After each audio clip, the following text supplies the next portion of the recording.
Hello everyone, welcome back to my channel. I hope आप सभी लोग अच्छे और स्वस्थ होंगे। तो आज हम डिस्कस करेंगे उत्तराखंडी लेक्चरर केमिस्ट्री पेपर 2021। इसमें आज हम केमिकल काइनेटिक्स यानी फिजिकल के टॉपिक को स्टार्ट करेंगे। केमिकल काइनेटिक्स तो यह टॉपिक मोस्ट इंपॉर्टेंट है क्योंकि यहाँ से एग्ज़ाम में हर बार 10 या 12 क्वेश्चन बनते हैं। एग्ज़ाम में हर बार 10 या 12 क्वेश्चन बनते हैं। इसी एग्ज़ाम में इससे 10 क्वेश्चन समथिंग आए हैं। कितने क्वेश्चन? समथिंग 10 क्वेश्चन आए हैं। तो यह जो टॉपिक है एक स्कोरिंग टॉपिक है। यहाँ से एक तो टॉपिक इजी है और इससे क्या होता है एक क्वेश्चन भी इजी सॉल्व हो जाते हैं और साथ ही साथ यह क्या है स्कोरिंग वाला टॉपिक भी है। स्कोरिंग वाला टॉपिक भी है तो इससे क्या होता है हमको मार्क्स गेन करने में ईजी रहता है। ठीक है, तो आप सभी लोग इस टॉपिक को ध्यानपूर्वक देखें और जो भी इसमें क्वेश्चन आए हैं उनको एक बार खुद से ट्राई करें और इन क्वेश्चन के सॉल्यूशन को ध्यानपूर्वक देखें। तो आइए डिस्कस करते हैं आज के क्वेश्चनों को one by one. First question है हमारा which of the following unit of rate and rate constant for a reaction are identical. इसमें हमको बताना है कि कौन से रिएक्शन में रेट और रेट कांस्टेंट की जो यूनिट होती है वो सेम होती है। रेट और रेट कांस्टेंट की यूनिट होती है जो सेम होती है। तो सबसे पहले यहाँ पे देखो किसी केमिकल काइनेटिक्स में रिएक्शन को कैसे लिखते हैं। यहाँ पे देखो सपोज़ कोई रिएक्शन हमारी ए टू बी, ठीक। तो इसको रेट कैसे लिखते हैं। इसमें जब रेट लिखेंगे हम देखो rate is directly proportional to जो हमारा कंसंट्रेशन है रिएक्टेंट का कंसंट्रेशन की पावर और रिएक्टेंट का कंसंट्रेशन की पावर एन। जो यहाँ पे एन रिप्रेजेंट करता है वो क्या रिप्रेजेंट करता है, जो यहाँ पे एन रिप्रेजेंट करता है वो रिप्रेजेंट करता है हमारा ऑर्डर ऑफ रिएक्शन। क्या रिप्रेजेंट करता है? Order of reaction. ये ऑर्डर ऑफ रिएक्शन हमारे 0 भी हो सकते हैं, 1 0 भी हो सकते हैं, 1 भी हो सकते हैं, 2 भी एंड 3 भी हो सकते हैं। ठीक है, तो जब हम यहाँ से प्रोपोर्शनल का कांस्टेंट हटाते हैं तो यहाँ पे एक कांस्टेंट लिखते हैं are is equal to K A की power N. R is equal to K A की पावर एन। तो ये हो गया हमारा रेट। तो हम किसी भी रिएक्शन में रेट को ऐसे लिखते हैं। सपोज कोई रिएक्शन हमारे ए टू बी, उसमें जो भी हमारा रेट होगा वो डायरेक्टली प्रोपोर्शनल होगा जो कंसंट्रेशन ऑफ द रिएक्टेंट के कंसंट्रेशन के प्रोपोर्शनली होगा और उसकी पावर उसकी पावर किसके एन क्या रिप्रेजेंट करता है यहाँ पे? एन रिप्रेजेंट करता है यहाँ पे ऑर्डर ऑफ रिएक्शन। जब हम प्रोपोर्शनल कांस्टेंट को हटाते हैं तो वहाँ पे हम के लिखते हैं। ठीक है, तो ये तो था हमारा रेट। और उसके बाद हमारा रेट कांस्टेंट है। रेट कांस्टेंट क्या है हमारा?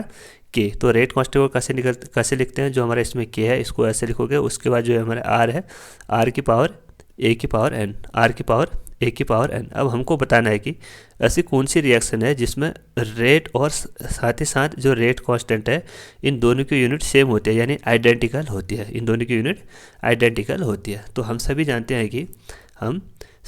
हैं कि देखो जो रेट है, जो रेट कांस्टेंट है, रेट कांस्टेंट क्या होता है? रेट कांस्टेंट होता है हमारा कंसंट्रेशन अपॉन टाइम। क्या होता है हमारा?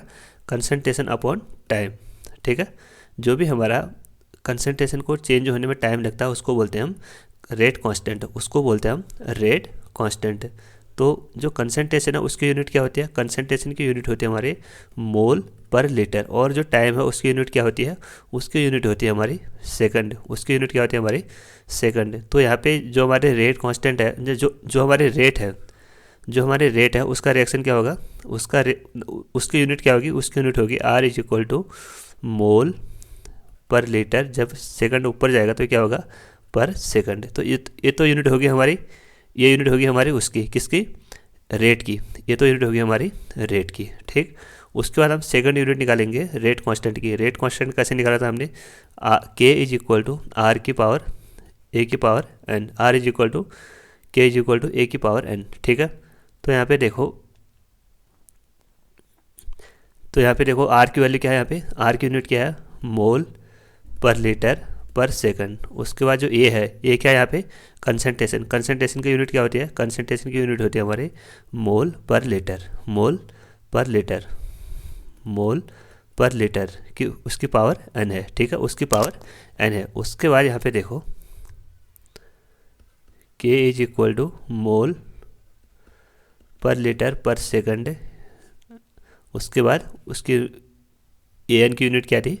ए एन की यूनिट थी हमारी क्योंकि जो ए हमारा मोल है ना कंसंट्रेशन है, कंसंट्रेशन की यूनिट होती है हमारी मोल पर लीटर और उसके बाद यहाँ पे हमारा n है। ठीक, जब हम इसको सॉल्व करेंगे तो यहाँ पे आएगी मोल पर लीटर पर सेकंड अपॉन मोल, यहाँ पे हो गया हमारा मोल की पावर n, उसके बाद लीटर, लीटर की पावर माइनस n। जब हम इसको सॉल्व करेंगे तो यहाँ पे हमारी कंप्लीट वैल्यू आएगी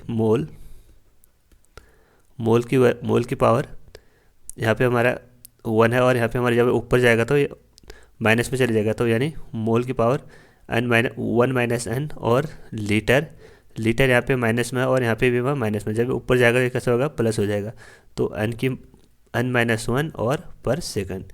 तो ये हो गया हमारी रेट कांस्टेंट की यूनिट, रेट कांस्टेंट की यूनिट। अब हम यहाँ पे जो भी हमारे n की वैल्यू है, जो n क्या रिप्रेजेंट करता है यहाँ पे, n रिप्रेजेंट करता है यहाँ पे order of reaction, order of reaction. जब हम यहाँ पे n की वैल्यू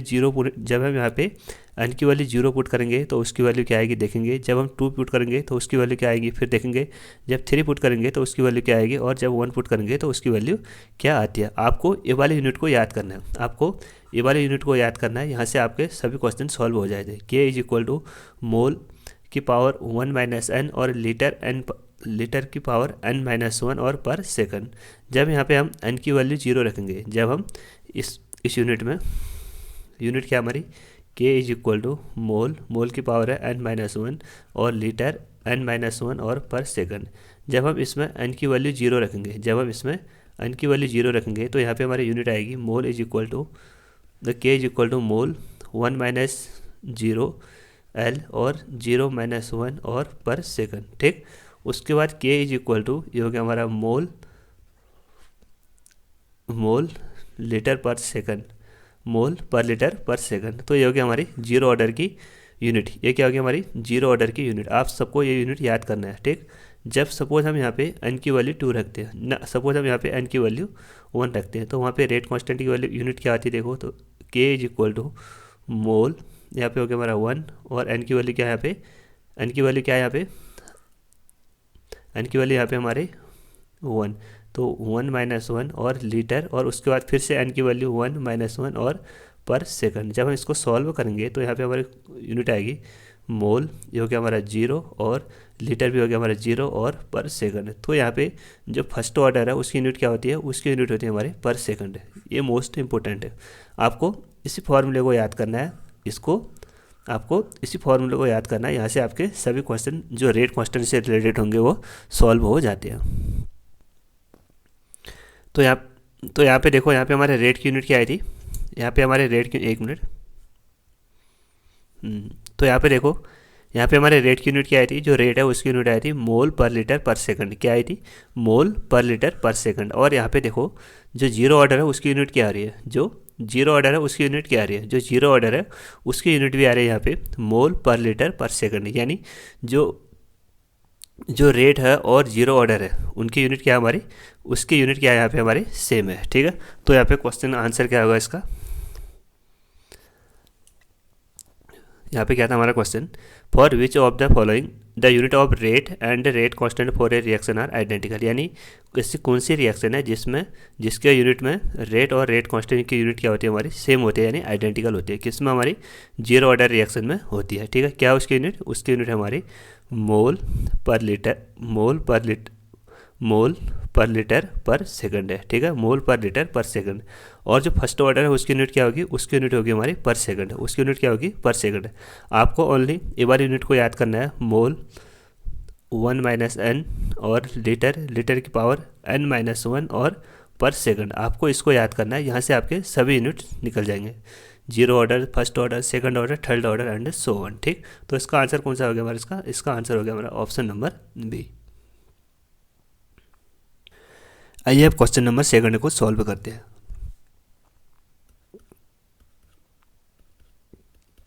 सेकंड क्वेश्चन हमारा, which of the following can be rate constant. ये रेट कांस्टेंट यानी K of a first order reaction. हमको यहाँ पे बताना है कि कौन से रिएक्शन में रेट कांस्टेंट की, जो फर्स्ट ऑर्डर का रेट कांस्टेंट की रिएक्शन कौन सी है। ठीक, तो अभी हमने डिस्कस किया था, क्योंकि यहाँ पे देखो आप इसको सॉल्व करोगे तो ऑप्शन तो सब में सेम है। देखो 2 × 10 की पावर -3, 2 × 10 की पावर -3, और ये तो क्या सब में सेम है।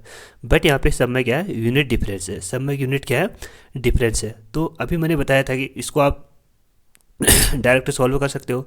जो फर्स्ट ऑर्डर रिएक्शन है उसमें रेट कांस्टेंट की यूनिट क्या होती है, पर सेकंड। तो इसका आंसर क्या हो गया हमारा, आंसर नंबर 20 का राइट आंसर हो गया। आपको क्या करना है, वही यूनिट को याद करना है बार बार। मोल, मोल की पावर 1 माइनस एन, और लीटर, लीटर की पावर n माइनस 1 और पर सेकंड। यहाँ से आप जो n की वैल्यू है, जब n की वैल्यू आप 0 पुट करोगे तो आपको ये वाली यूनिट मिलेगी। कौन सी यूनिट, एक मिनट, ये वाली यूनिट है, जीरो ऑर्डर रिएक्शन मोल पर लीटर पर सेकंड, इसको हमने अभी डिस्कस किया था। और जब आप n की वैल्यू 1 पुट करोगे, जब n की वैल्यू 1 पुट करोगे तब आपको ये वाली वैल्यू मिलेगी, यानी पर सेकंड। जब आप n की वैल्यू 2 पुट करोगे, जब हम n की वैल्यू 2 पुट करेंगे तो हमको ए वाली यूनिट मिलती है, यानी सेकंड ऑर्डर वाली। सेकंड ऑर्डर में जो रेट कांस्टेंट है उसकी यूनिट ए वाली होती है। एक बार यहाँ पे चेक भी कर लेते हैं, देखो इसी यूनिट में रख के मोल 1 माइनस 2, इसका क्या हो गया हमारा 1 माइनस 2, और लीटर, एन की वैल्यू क्या है यहाँ पे 2, एन की वैल्यू क्या है यहाँ पे 2, यानी 2 माइनस 1 और पर सेकंड। तो यहाँ पे हमारी वैल्यू आएगी मोल, यहाँ पे हो गया 1 माइनस 2 यानी माइनस 1, और लीटर, इसका पावर हो गया हमारा 1, और ये हो गया हमारा पर सेकंड। तो ये हो गया इसकी सेकंड ऑर्डर की रेट कांस्टेंट की यूनिट। तो यहाँ पे देखो जो फर्स्ट ऑप्शन है एक इसकी यूनिट है, ये है हमारी सेकंड ऑर्डर की यूनिट, और जो सेकंड वाले ये हमारी फर्स्ट ऑर्डर की यूनिट, और जो थर्ड है ये हमारी जीरो ऑर्डर की रिएक्शन। आपको इसी वैल्यू को याद करना है, यहाँ से आपके सभी पॉइंट निकल जाएंगे रिलेटेड टू रेट कांस्टेंट। आइए अब अगली क्वेश्चन रिएक्शन को डिस्कस करते हैं। अगले नेक्स्ट क्वेश्चन है हमारा, which of the following order of a reaction is rear. यहाँ पे हमको बताना है कि कौन से ऑर्डर की रिएक्शन जो रियर होती है। तो यहाँ पे देखो जो जीरो ऑर्डर रिएक्शन है वो भी पाई जाती है हमारी, फर्स्ट ऑर्डर रिएक्शन है वो भी होती है, सेकंड ऑर्डर रिएक्शन है वो भी होती है, और जो फोर्थ ऑर्डर रिएक्शन है वो रियरली पाई जाती है। ठीक है, वो रियरली पाई जाती है। ठीक, तो इसका आंसर कौन सा होगा हमारा, ऑप्शन नंबर 4। क्योंकि यहाँ पे जो रिएक्शन है, जो रिएक्शन की मॉलिक्यूल होता है उनमें कॉलिजन होता है, उनमें क्या होता है हमारा कॉलिजन होता है। जैसे एक मॉलिक्यूल है तो इनमें क्या होगा, आपस में कॉलिजन होगा, तो ये रिएक्शन क्या होगी हमारी पॉसिबल हो सकती है। जैसे यहाँ पे एक मॉलिक्यूल यहाँ पे, एक मॉलिक्यूल यहाँ पे, और एक मॉलिक्यूल यहाँ पे, तो इनमें भी क्या होगा हमारा कॉलिजन होता है। इनमें क्या होगा हमारा कॉलिजन हो सकता है, इसका कॉलिजन इससे हो रहा है, इसका कॉलिजन इससे, और इसका कॉलिजन इससे हो रहा है। ठीक, तो यानी तीनों क्या हो रहा है एक दूसरे से मिलते, तीनों का क्या हो रहा है एक दूसरे से कॉलिजन हो रहा है। सपोज यहाँ पे हमारे 4 मॉलिक्यूल है, सपोज इनका तो कॉलिजन होगा, इसका इसके साथ कॉलिजन होगा, इसका इसके साथ कॉलिजन होगा, इसका इसके साथ कॉलिजन होगा, बट इसका इसके साथ कॉलिजन नहीं हो सकता, इसका इसके साथ कॉलिजन नहीं हो सकता, और इसका इसके साथ कॉलिजन नहीं हो सकता। तो यहाँ पे जो फोर्थ ऑर्डर रिएक्शन है वो क्या हमारी इम्पॉसिबल है, फोर्थ ऑर्डर रिएक्शन क्या हमारी इम्पॉसिबल है। तो इसका आंसर कौन सा हो गया हमारा ऑप्शन नंबर 4, क्योंकि इसमें क्या होता है रिएक्शन में कॉलिजन होता है। ठीक, उसके बाद अगला क्वेश्चन है यहाँ पे हमारा, the temperature of a first order reaction is raise from 32 degree Celsius to 42 degree Celsius and the rate constant for the reaction K1 and K2 respectively, what will be the value of the K2 upon K1। यहाँ पे हमको K2 upon K1 की value बतानी है। ठीक, तो ये option तो ये क्वेश्चन बहुत ही ईजी है। ये क्वेश्चन हमारे एक इसमें टेम्परेचर से रिलेटेड एक इक्वेशन होती है जिसको बोलते हैं हम RNS इक्वेशन। जो इक्वेशन हमारी K is equal to A की power minus EA upon RT, तो इसको बोलते हैं हम RNS इक्वेशन, इसको बोलते हैं हम RNS इक्वेशन। तो जो रिएक्शन है यह हमें यह बताती है कि किसी रिएक्शन में उसका टेम्परेचर का क्या इफेक्ट होगा उसमें, और कैटेलिस्ट का क्या इफेक्ट होगा, और साथ ही साथ उसमें जो नेचर है उसका रिएक्शन में, जो रिएक्शन का नेचर है उसका भी उस रिएक्शन पे क्या इफेक्ट पड़ता है। तो और उसका और एक स्टेटमेंट ये होता है कि देखो जब हम किसी रिएक्शन में, जैसे हम किसी रिएक्शन में 10 डिग्री सेल्सियस टेम्परेचर को इंक्रीज करेंगे, तो जो रिएक्शन है उसके रेट कांस्टेंट में उसके जो रेट कांस्टेंट है वो कितना इंक्रीज हो जाएगा, उसका रेट कांस्टेंट इंक्रीज हो जाएगा हमारे 2 से 3। उसके रेट कांस्टेंट में कितनी की वैल्यू होगी हमारी, जो टेम्परेचर कांस्टेंट है वो उसकी वैल्यू कितनी इंक्रीज होगी, उसकी वैल्यू इंक्रीज होगी हमारी 2 से 3। मीन्स जैसे कोई रिएक्शन है उसमें हम उसके टेम्परेचर में 10 डिग्री सेल्सियस को इंक्रीज़ करेंगे, यानी उसका जब टेम्परेचर कोफिशिएंट है जैसे उसमें 10 डिग्री सेल्सियस इंक्रीज होगा, तो जो कोई पर्टिकुलर रिएक्शन है, जैसे भी कोई पर्टिकुलर रिएक्शन है, तो उसमें जो रेट कांस्टेंट की वैल्यू इंक्रीज कहाँ से कहाँ तक होगी, उसमें रेट कांस्टेंट की वैल्यू इंक्रीज होगी हमारी 2 to 3। कितनी होगी हमारी 2 to 3। तो यहाँ पे एक रिएक्शन होती है, जब हम यही रिएक्शन देखो, रिएक्शन क्या है यहाँ पे हमारी, रिएक्शन हमारी K is equal to A की power minus A upon R T. तो ये होगी हमारी आरएनएस इक्वेशन, ठीक।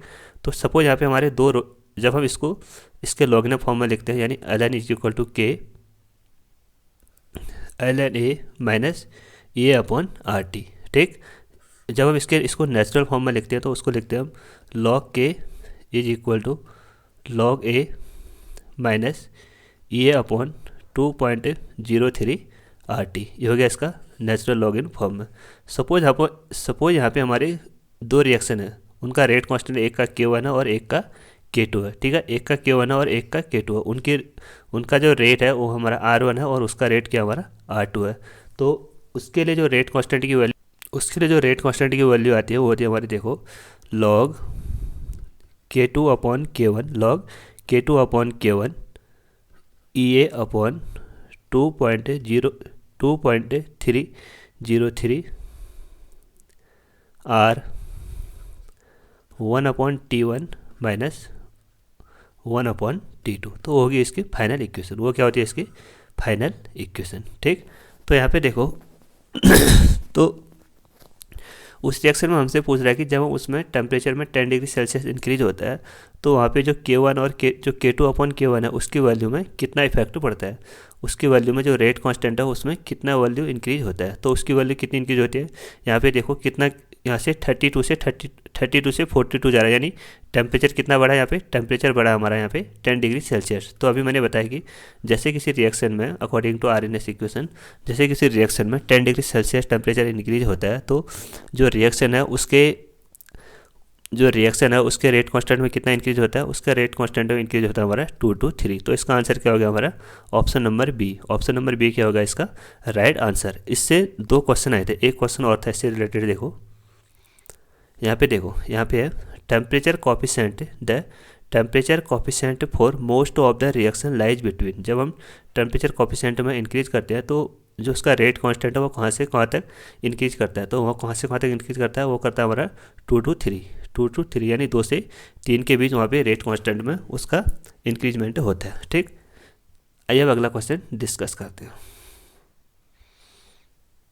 उसके बाद यहाँ पे देखो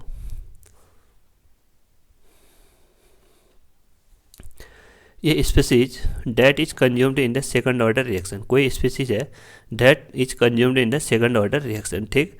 डेट हैज हाफ लाइफ, उसका हमको हाफ लाइफ बताना है। Which is inversely proportional to its initial concentration और directly proportional to its initial concentration, independent of the initial concentration and directly proportional to the square of its initial concentration. तो यहाँ पे हमको सबसे पहले आना चाहिए हाफ लाइफ। जितने भी हमारे ऑर्डर होते हैं उनकी हाफ लाइफ को हम कैसे लिखते हैं, तो उसका एक फॉर्मूला होता है। देखो उसका एक फॉर्मूला होता है T half is equal to 2 की पावर n-1 -1 अपॉन, फिर से यहाँ पे n-1 और ए नॉट यानी जो इनिशियल कंसंट्रेशन है उसकी पावर n-1 और के यहाँ पे क्या हमारा रेट कांस्टेंट है। आपको जैसे अभी मैंने वो रेट कांस्टेंट को कैसे लिखते हैं उसका फॉर्मूला बताया था, और तो वैसे ये हमारा टी हाफ के लिए T half is equal to 2 की power n-1 upon n-1 A not क्या यहाँ पे हमारा इनिशियल कंसंट्रेशन उसकी पावर हमारा n की पावर इनिशियल कंसंट्रेशन उसकी पावर है हमारी n-1 और के, ठीक। तो यहाँ पे जो A1 है वो क्या रिप्रेजेंट करता है, जो A1 है वो रिप्रेजेंट करता है हमारा इनिशियल कंसंट्रेशन, और जो K है वो क्या रिप्रेजेंट करता है, K रिप्रेजेंट करता है यहाँ पे हमारा रेट कांस्टेंट, ठीक है। तो जो फर्स्ट ऑर्डर रिएक्शन है उसका टी हाफ होता है हमारा 0.693 अपॉन के, 0.693 अपॉन के। ये तो हो गया हमारा फर्स्ट ऑर्डर का। और जो हमारा जीरो ऑर्डर है उसका जो टी हाफ होता है उसका फॉर्मूला होता है हमारा T half is equal to A not upon 2 K. उसका क्या होता है हमारा ए नॉट अपॉन 2 के। और जो हमारा सेकंड ऑर्डर रिएक्शन है उसका टी हाफ होता है हमारा 1 अपॉन ए नॉट के। तो ये हो गया हमारा सेकंड ऑर्डर के लिए, ये हो गया हमारा फर्स्ट ऑर्डर के लिए, और ये हो गया हमारा जीरो ऑर्डर के लिए। तो जब हम ये हमारे जो ये वाली रिएक्शन हमारी ये जीरो ऑर्डर के लिए, ये हमारे फर्स्ट ऑर्डर के लिए तो वैलिड नहीं होती है, और जो हमारी जीरो ऑर्डर है, फर्स्ट सेकंड ऑर्डर है, थर्ड ऑर्डर है, और सभी के लिए ये वाली जो इक्वेशन हमारी वैलिड होती है। तो यहाँ पे फर्स्ट ऑर्डर के लिए फर्स्ट ऑर्डर के लिए हाफ लाइफ का फॉर्मूला क्या हमारा, T half is equal to 0.693 upon K, और जो जीरो ऑर्डर है उसके लिए T half is equal to A not upon 2 K, और जो सेकंड ऑर्डर है उसके लिए T half is equal to A not upon 1 upon A not K. तो यहाँ पे देखो, अब यहाँ पे क्वेश्चन ध्यानपूर्वक देखो, जो यहाँ पे फर्स्ट ऑर्डर में टी हाफ है, यानी जो हाफ लाइफ है वो, जो हाफ लाइफ है जो फर्स्ट ऑर्डर में, वो तो इनिशियल कंसंट्रेशन पे डिपेंड ही नहीं करते हैं। आपको कहीं पे भी फर्स्ट ऑर्डर में ए नॉट दिख रहा है नहीं, तो जो फर्स्ट ऑर्डर है उसमें, जो फर्स्ट ऑर्डर है उसमें हाफ लाइफ इनिशियल कंसंट्रेशन पे डिपेंड नहीं करते, ठीक। और जो जीरो ऑर्डर है उसमें जो टी हाफ होती है वो डायरेक्टली प्रोपोर्शनल होती है हमारी इनिशियल कंसंट्रेशन के। यहाँ पे देखो, जो टी हाफ वो डायरेक्टली किसके प्रोपोर्शनल है, हमारे इनिशियल कंसंट्रेशन के। और जो हमारे सेकंड ऑर्डर रिएक्शन है उसमें जो टी हाफ है, वो किसके इन्वर्सली प्रोपोर्शनल है, जो टी हाफ है वो इन्वर्सली प्रोपोर्शनल किसके, हमारे इनिशियल कंसंट्रेशन के, तो यहाँ पे क्वेश्चन में देखो यहाँ पे स्पीशीज बोल रहा है, कोई स्पीशीज है सेकंड ऑर्डर रिएक्शन की, उसका हाफ लाइफ हमको बताना है कि inversely proportional to its initial concentration. तो इसका आंसर क्या हो गया हमारा, इसका आंसर हो गया हमारा ऑप्शन नंबर फर्स्ट। क्यों, यहाँ पे देखो, जो सेकंड ऑर्डर रिएक्शन है उसका हाफ लाइफ क्या होता है हमारा, T half is equal to 1 upon A not K, यानी जो टी हाफ हो इन्वर्सली किसके प्रोपोर्शनल, हमारे इनिशियल कंसंट्रेशन के। और जो फर्स्ट ऑर्डर है उसमें क्या होता है, वो इनिशियल कंसंट्रेशन पे डिपेंड नहीं करते, यानी T half is equal to 0.693 upon K. और जो जीरो ऑर्डर है उसमें क्या होता है हमारा, उसमें होता है हमारा ए नॉट अपॉन 2 के। तो यहाँ पे और ऑप्शन भी पढ़ो, देखो, is directly proportional to its initial concentration, वो तो हमारे फर्स्ट जीरो ऑर्डर में होता है। जीरो ऑर्डर में देखो T half is equal to A not upon 2 K, यानी जो टी हाफ है वो डायरेक्टली इनिशियल कंसंट्रेशन पे डिपेंड कर रही है। और उसके बाद है independent of its initial concentration, यानी जो फर्स्ट ऑर्डर है वो तो हमारे इनिशियल कंसंट्रेशन पे डिपेंड नहीं करती। तो इसका आंसर कौन सा हमारा, इसका आंसर हो गया हमारा आंसर नंबर फर्स्ट, यानी inversely proportional to its initial concentration. आइए अब अगला क्वेश्चन देखते हैं। उसके बाद यहाँ पे एक न्यूमेरिकल है, the first order rate constant for the decomposition of N2O5 is 6.2 into 10⁻⁻⁴ पर सेकंड, ठीक। तो यहाँ पे हमको इसका हाफ लाइफ बताना है। तो अभी फॉर्मूला बताया मैंने, उसका फॉर्मूला होता है हमारा T half is equal to 0.693 upon K. इसमें आपको डायरेक्ट वैल्यू पुट करनी है और आपका आंसर इजली आ जाएगा। तो 0.693 अपॉन के की वैल्यू क्या है, यहाँ पे के की वैल्यू यहाँ पे 6.2 इंटू 10⁻⁻⁴। जब हम इसको सॉल्व करेंगे तो यहाँ पे वैल्यू क्या आएगी, 693 अपॉन 662। यहाँ पे हम इसके डेसिमल को चेंज करेंगे तो यहाँ पे हो गया हमारा, सपोज इसको चेंज किया तो यहाँ पे हो गया 10⁻⁻1 इंटू इसको चेंज किया तो यहाँ पे हो गया 10⁻³ इंटू 10⁻⁻⁴, ठीक है। जब हम इसको सॉल्व करेंगे तो यहाँ पे देखो 693 अपॉन 62 इंटू 10⁻⁻1, यहाँ पे हम +3 और -4 यानी +1 इंटू 10⁻+1, ठीक। जब हम इसको सॉल्व करेंगे तो 693 अपॉन 62 इंटू 10⁻²।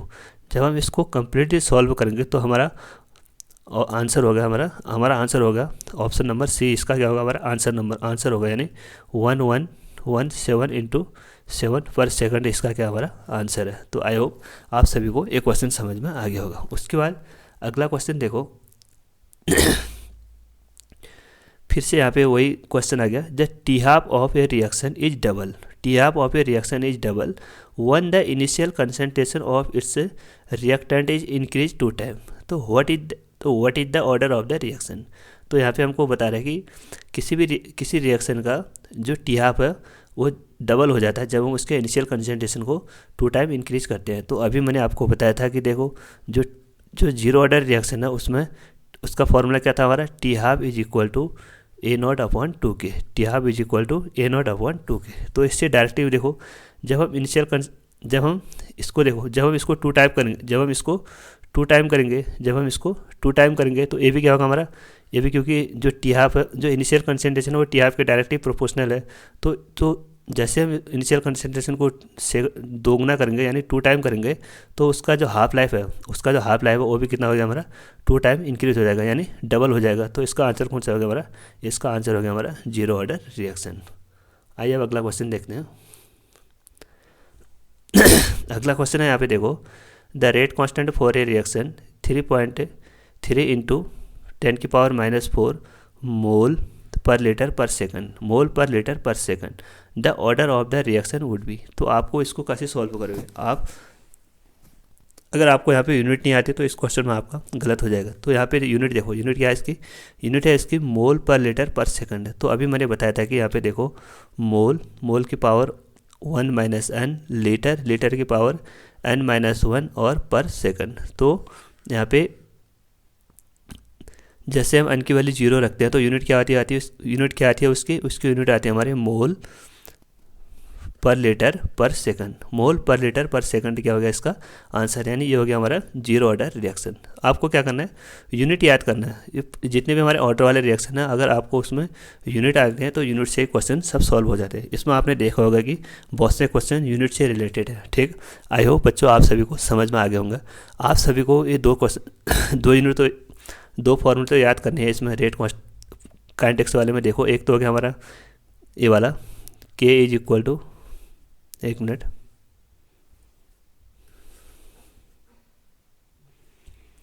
रेट कांस्टेंट निकालने के लिए फॉर्मूला होता है हमारा K इज इक्वल टू मोल की पावर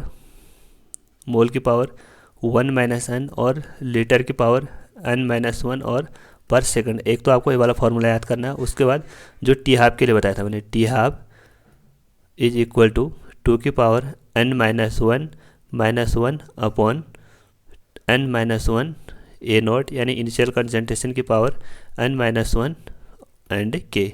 आपको ये वाले फार्मूला भी याद करना है। जो ये वाला फार्मूला टी हाफ वाला यानी हाफ लाइफ वाला, ये फर्स्ट ऑर्डर के लिए वैलिड नहीं होता और सभी के लिए वैलिड होता है। और आपको साथ ही साथ ये वाले फार्मूला भी याद करना है। ये तो मोस्ट इंपॉर्टेंट है। यहाँ से आपने देखा होगा कि बहुत से क्वेश्चन इससे ही रिलेटेड थे। ठीक, आई होप बच्चों आप सभी को आज का लेक्चर समझ में आ गया होगा। अगर आप इस चैनल पे नए हो तो चैनल को ज़रूर सब्सक्राइब करें और अपने दोस्तों के साथ इस चैनल को ज़रूर शेयर करें। और साथ ही आप मुझे टेलीग्राम चैनल में भी ज्वाइन कर सकते हैं, जिसका लिंक मैं डिस्क्रिप्शन बॉक्स में पिन कर दूंगा। और जहाँ से आपको इससे जो भी हमने आज के क्वेश्चन सॉल्व किए, इससे PDF वहाँ पे आपको उपलब्ध हो जाएगी। Thank you.